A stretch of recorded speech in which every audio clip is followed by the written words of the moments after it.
It started with a listing that didn't make sense. I wasn't even looking for a lake house. Honestly, I was just scrolling late at night, half asleep, going through property listings like I always did when I couldn't sleep. Most of them were overpriced, boring, or needed more work than they were worth. But then I saw it. A massive lakeside mansion, sitting on nearly 3 acres of land, surrounded by dense trees, with a private dock stretching out into still, dark water. The photos were strange, beautiful but off, like they had been taken years ago and never updated. And the price? Way too low. I'm talking something is seriously wrong here low. At first, I thought it was a mistake. Maybe a typo. But the more I looked into it, the more real it seemed. The listing had been sitting there for months, untouched. No buyers. No offers. That alone should have been a red flag. But instead of walking away, I clicked. The description was short. Almost suspiciously short. Abandoned lakefront property. Sold as is. No inspections available. HOA applies. That last line caught my attention. HOA. I've dealt with HOAs before. Some are strict. Some are annoying. But this felt different. The fact that it was specifically mentioned, like a warning. Still, curiosity got the better of me. The next morning, I called the agent. The agent sounded hesitant. Not uninterested, hesitant. Like she didn't expect anyone to actually call about the place. "Are you sure you want to see that property?" she asked. That should have been my second red flag. But instead, I laughed it off. "If it's still standing, I want to see it." There was a pause. Then she said something I didn't expect. "It is for now." 2 days later, I drove out to see it. The road leading to the property was long, narrow, and surrounded by trees so thick they blocked out most of the sunlight. It felt like I was driving into a completely different world. No neighbors. No traffic. Just silence. When I finally reached the gate, I noticed something odd. It was open. Not broken. Not forced open. Just open. The mansion itself was even bigger than the photos suggested. 3 stories tall. Floor-to-ceiling windows facing the lake. A wraparound deck. And despite being abandoned, it didn't look completely destroyed. It looked paused, like someone had just left and never came back. The agent was already there, standing near her car, arms crossed. "You made it," she said, forcing a small smile. "You weren't kidding about the location," I replied. She didn't laugh. We walked up to the front door together. It creaked open before I even touched it. That's when I felt it. That weird, heavy silence inside the house. Not the peaceful kind.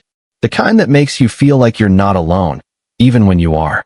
Inside, everything was covered in a thin layer of dust. Furniture still in place. Paintings still hanging. Even a few personal items scattered around, like the previous owners had just vanished overnight. Why was this place abandoned? I asked. The agent hesitated again. Officially? Financial issues, she said. Unofficially, she didn't answer. We moved through the house room by room. The kitchen was massive, but untouched for years. The living room had a huge stone fireplace, with ashes still inside. That didn't make sense. If the place had been abandoned for years, who lit that fire? Then we reached the back doors. They opened out onto the deck overlooking the lake. And that's when I saw it. The dock. It stretched far out into the water, and at the very end of it, a chair. Just one chair. Facing the lake. Was that there in the listing photos? I asked. The agent looked confused. No, I don't think so. Something about that didn't sit right with me. Despite everything, the weird vibe, the silence, the unanswered questions, I made a decision right there. I wanted it. Not because it was perfect, but because it wasn't. The deal moved fast. Too fast. Within a week, the mansion was mine. No inspections. No repairs. No guarantees. Just a signed contract, and a set of keys that felt heavier than they should have. But there was one more thing. The HOA. I didn't hear from them right away. In fact, for the first few days, it felt like they didn't even exist. No emails. No letters. Nothing. Which, honestly, made me lower my guard. That was a mistake. Because on the 4th day, I got a letter. No return address. No contact number. Just a printed notice. Property violation. Structure non-compliant. Action required. At first, I thought it was a joke. Until I read the last line. Failure to comply will result in enforcement action, including demolition. Demolition. Of my house. I laughed. Actually laughed out loud. There was no way an HOA could just demolish someone's property. That's not how it works. Right? I folded the letter, set it aside, and told myself I'd deal with it later. I had renovations to plan, contractors to call, a future to build. But as I stood there, looking out at the lake that evening, I couldn't shake the feeling that I had just made a very expensive mistake. Because deep down, I knew one thing. That letter wasn't a warning. It was a countdown. The letter sat on my kitchen counter for 2 days. I tried to ignore it. Tried to convince myself it was just some automated notice, maybe sent out to scare off people who didn't follow the rules. HOAs do that sometimes. They send aggressive warnings, but rarely follow through. At least, that's what I thought. Until the second letter arrived. This one was different. It wasn't slipped under the door or left in the mailbox. It was taped directly to the front door. Bright orange. Impossible to miss. Final notice. Structure approved for removal. That's when I stopped laughing. I immediately called the number listed on the original documents I got during closing, the HOA contact. It rang, and rang, and rang. No answer. No voicemail. Nothing. So I decided to drive into town and find them myself. The HOA office was listed just a few miles away, near the entrance to the community. But when I got there, it didn't look like an office. It looked abandoned. The sign was faded. The windows were dark, and the door was locked. There was a small metal plaque next to the entrance. Lakeview Property Association. Underneath it, barely readable. Established 1987. I knocked anyway. No response. But as I turned to leave, I noticed something across the street. A man, standing still, watching me. At first, I thought he was just another resident. But something about the way he stood there, not moving, not looking away. It felt wrong. I walked over. "Hey," I called out. "Do you know if this office is still active?" He didn't answer right away, just kept staring at me, then finally said, "You bought the lake house." It wasn't a question. "Yeah," I replied slowly. "Why?" He glanced toward the trees, then back at me. "You shouldn't have done that." I felt my patience starting to wear thin. "Look, do you know anything about the HOA? They're sending me demolition notices." He let out a quiet laugh, but there was no humor in it. "They don't send notices," he said. "They send warnings." Before I could ask what he meant, he turned and walked away. Just like that. That night, I couldn't sleep. Every small sound in the house felt amplified. The creak of the wood, the wind against the windows, even the water outside, gently hitting the dock. Around 2:30 a.m., I heard something else. A dull, metallic sound, coming from outside. I grabbed a flashlight and stepped onto the deck. The air was cold. Too cold for that time of year. At first, I didn't see anything. Just the lake, still and black. Then I pointed the light toward the dock, and my stomach dropped. The chair at the end of the dock wasn't empty anymore. Someone was sitting there, completely still, facing the water. I froze. My first thought was that someone had broken in. My second thought was worse. "Hey," I shouted. No response. I started walking down the dock slowly, each step louder than the last. The wood creaking beneath my feet. "Hey, this is private property." Still nothing. I got halfway down the dock, and the figure stood up, slowly. Then, without turning around, it stepped forward and disappeared into the water. No splash, no sound, just gone. I stood there, frozen, heart pounding, trying to process what I had just seen. After a few seconds, I rushed to the edge of the dock and pointed the flashlight into the water. Nothing. No ripples. No movement. It was like no one had ever been there. The next morning, I told myself it was just my imagination. Lack of sleep. Stress. Anything but what it felt like. But then I saw the footprints. Wet footprints. Leading from the edge of the dock, all the way back to the house. That's when I knew. This wasn't just about the HOA anymore. Later that day, things escalated. Fast. Around noon, I heard engines. Loud ones. I stepped outside and saw them. 2 trucks and a bulldozer parked right in front of my house. My heart started racing. "No way," I muttered. A man in a reflective vest stepped out and started walking toward me, holding a clipboard. "Can I help you?" I asked, already knowing the answer. He didn't even hesitate. "We're here for the demolition." I felt a surge of anger. "Demolition? You can't be serious. This is private property." He flipped a page on his clipboard. "According to the HOA order, this structure has been marked non-compliant and approved for removal." "That's not legal," I snapped. "You can't just tear down someone's house without due process." He shrugged. "Take it up with the association." I tried. "Their office is empty." That's when he looked at me, differently. Not annoyed. Not impatient. Concerned. Look, he said quietly. I'd step back if I were you. What does that mean? He hesitated, then said, every time we get called out here, something goes wrong. Before I could ask what he meant, one of the workers shouted from behind the bulldozer. Hey, you need to see this. We both turned. The worker was pointing at the ground near the front of the house. I walked over slowly, and when I saw it, my blood ran cold. Buried just beneath the surface was a concrete slab, and carved into it, names, dozens of them, all scratched and roughly, almost like someone was in a hurry. What is this? I whispered. The worker shook his head. No idea, but we didn't put it there. Then I noticed something else. Every single name had a date next to it, and every date was a demolition date. The same kind of order I had just received. That's when it hit me. This wasn't the first time, and whatever was happening here had been happening for a long time. The man with the clipboard stepped back. Yeah, we're not doing this today. What? Why not? I asked. He shook his head. Because this job isn't normal. The crew started packing up, leaving just as quickly as they arrived.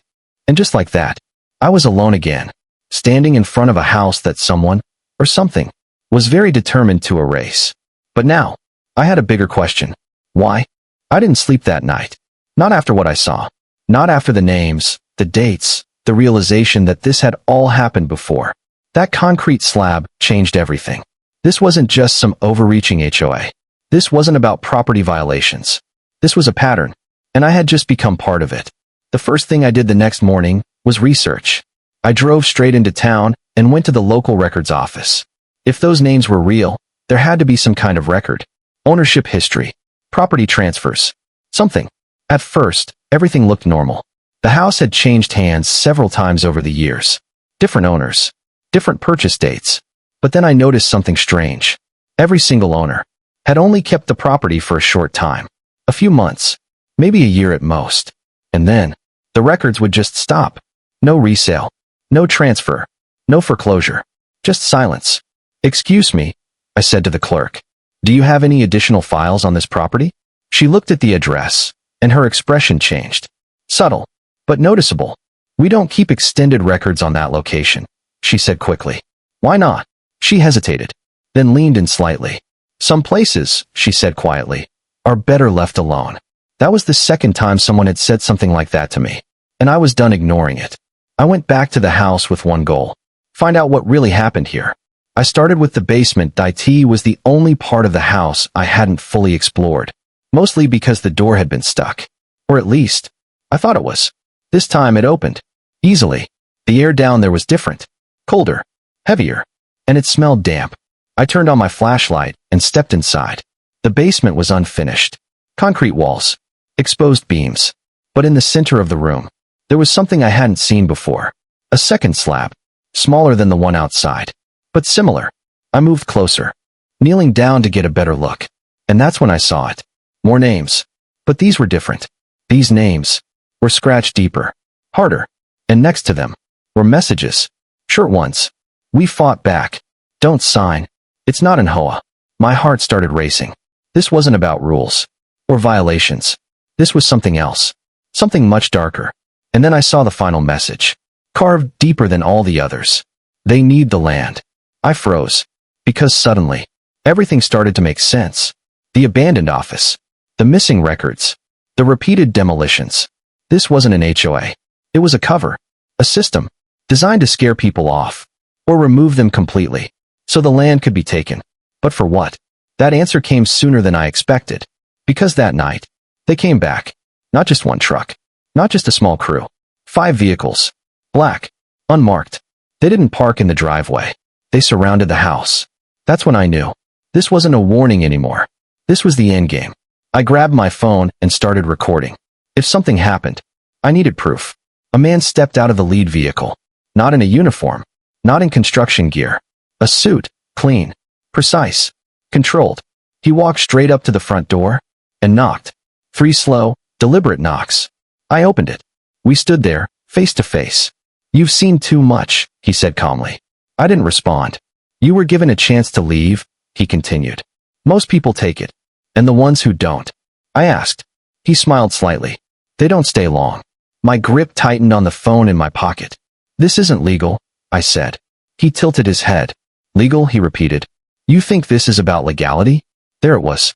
Confirmation.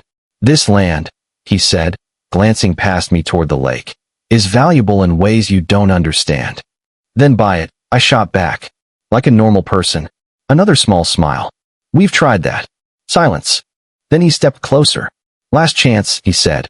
Walk away, and this ends quietly. I thought about it. For a second. Then I shook my head. No. The smile disappeared. He stepped back and gave a small nod. That's when everything happened at once. The sound of engines. The crunch of gravel. The bulldozer moving forward. They weren't bluffing. I backed away from the door, heart pounding. Still recording. But then, something stopped them.